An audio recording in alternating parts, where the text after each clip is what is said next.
Hello, it's Philip here with Creative Cliff, and today we are continuing to review some of the Elementor add-on packs.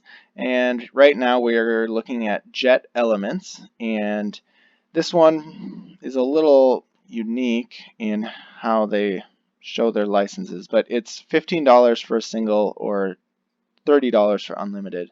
And that is just for the JetElements. If you want the other ones, which would include parallaxing and even hotspots, those will be in one of the other plugins, so then it would be $49. If we select this, there is also an option to get the lifetime for $300, which includes all of them, as well as some other things from this company. Otherwise, you're looking at $49 for one website or $79 for all of the stuff for 1 year. The other option is you have the Envato Market, which for $22 you can get a lifetime of JetElements for one website. And that would include future updates, but only 6 months of support. So it's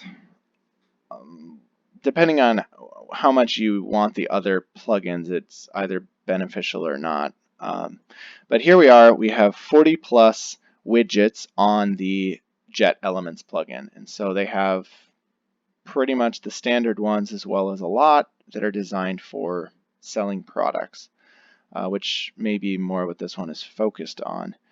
And so the big question always is, what is the weight and effect to page load speed? So we're going to get on that now. So here we are, we have Elementor running. We're running on the Hello theme, and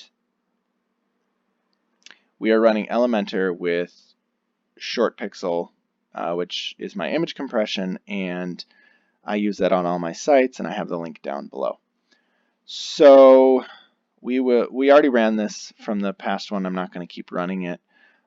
There's 25 requests, 212 kilobytes. That's this. And then this one has the JetElements headline, and so it will. We're going to activate JetElements here, and there we go. And then we're going to run the test.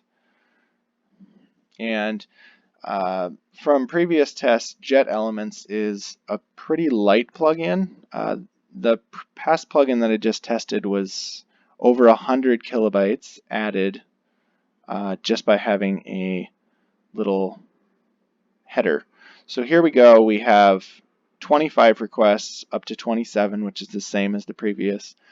The difference is we go from 212 kilobytes to 242, which is only about 30 kilobytes added. So that is a pretty light addition. And then we will compare as well with the larger site as we did in the previous video. And so this one we'll have on the blog post where you can compare this with the other ones and the effects. So some of the comments I have on this is I chose justified layout. I was actually thinking initially masonry, but again, similar to the previous plugin, which was the Element Pack. The Element Pack plugin had a kind of messed up masonry, and this one is the same problem. So justify looks beautiful. It makes all the images line up really well. But if we go to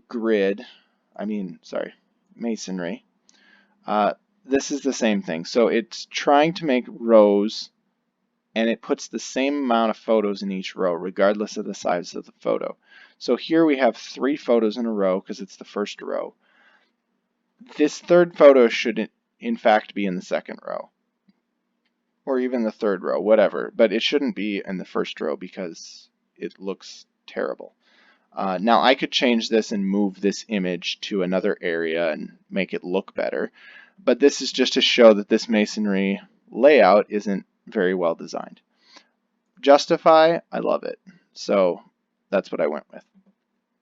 Now here we are on the posts, and this one I like how there's lots of control options, so you can choose to show the date, show the author, show how many comments there are. You got switches for all of that stuff, which is pretty nice. With that being said, the image size, I didn't want to go with a bigger image size because I'm really trying to go for a light, efficient site. So I wanted it to just be stretched, but that isn't going to work. So here we are with a medium instead of medium large. And as a result, it doesn't go to the end. This is the only plugin, I think, if I remember right, that does this. All the other ones make it full size no matter what.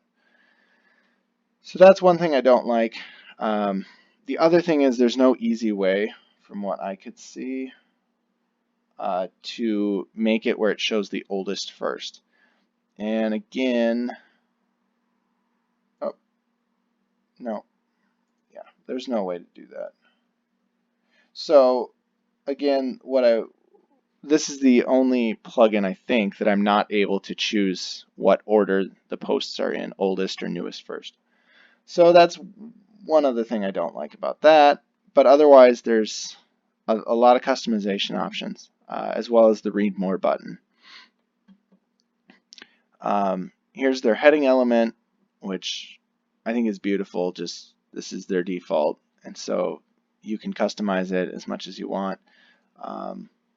It's pretty clean layout, and then we're gonna go here. The image comparison. This is, I think, the only one. Don't quote me on that, but that has a carousel feature. So we could actually show like 20 images that will have the image comparison, and it will rotate between them.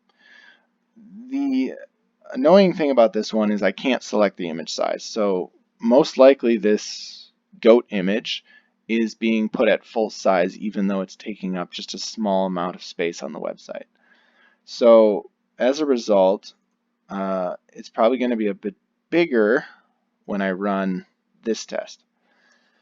So that's one of the negatives. And if you watch this video along with any of my other videos comparing the plugins, you'll notice that while all of them may have a image comparison, they are not all the same. Some of them only allow full-size images. Other ones provide features such as carousels and things. So you really have to, it's not just about how many plugins they have, but how well built are they and which ones fit your needs. So should be done. So this one has 45 requests and is 1.1 megabyte. And if I remember right, the other plugin that I just compared recently was around 45, if I remember, but it was only 970 kilobytes. So this one's a bit larger, and that's mostly due to the fact that I couldn't make the goat image smaller. Now, if I uploaded a larger image and didn't use image compression, this could be much worse. And so that's just something to be aware of, is how well are they building these widgets. But I do really like most of the features, especially I think the heading is just really well designed, and the justify layout is nice. Some of the other things I don't like that I can't fix. So this is this review, and I will be moving on to the next one. The last thing is, again, image comparison. JetElements gets along with the element pack as well as the PowerPack. And what that means is you can run JetElements alongside either one of these. It does not work with Ultimate Addons or the Plus Addons. It will just create a spinning circle, and you won't be able to add any new widgets to the website. So that was my experience. Every setup may be slightly different, but from what I've seen, this is the layout. So having two that it works with is pretty standard. Like every one of them seems to have two that they work with, except for the Plus Addons. So, and you shouldn't be, again, running too many add-on packs at the same time. It probably wouldn't be good for your website. So that's it. Again, we'll be putting all the links down below, especially the blog post that will compare all 5 or more when I add more comparison videos.